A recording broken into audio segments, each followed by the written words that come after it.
Most of us think of memory as storage, like a mental hard drive. You put something in and later you take it out.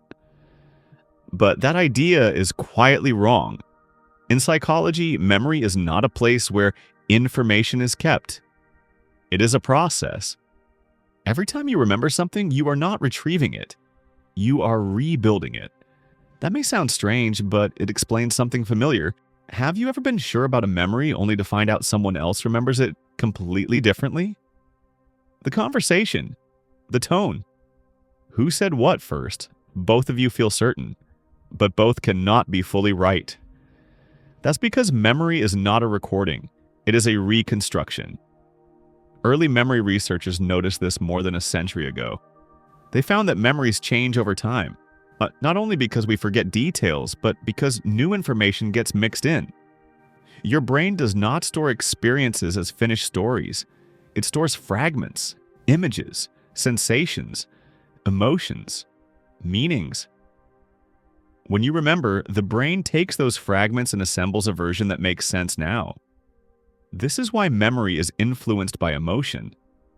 Events linked to strong emotion are remembered more vividly, but not necessarily more accurately. Think about a stressful exam, an argument, or a meaningful moment. You don't just remember what happened.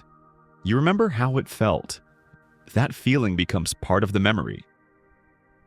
Neuroscience helps explain why. Different brain systems are involved in memory. One system handles facts and events. Another handles emotion. Another tracks context. When you recall something, these systems activate together.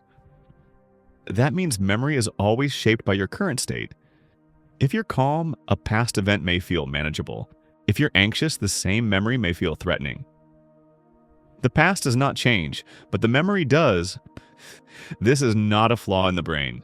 It's a feature. Memory evolved to help us adapt, not to preserve the past perfectly. For survival, what mattered was not accuracy, but usefulness. Remembering what to avoid, what to repeat, what had meaning. This is also why forgetting is essential. If we remembered everything with equal clarity, the mind would be overwhelmed.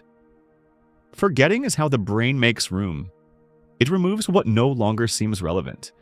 So memory is not about keeping the past intact. It is about using the past to guide the present.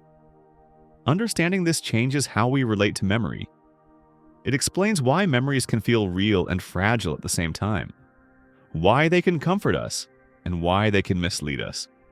Memory is not a window into the past. It is a tool the mind uses to make sense of now. If this resonated with you, sit with it for a moment before moving on. This is baseline.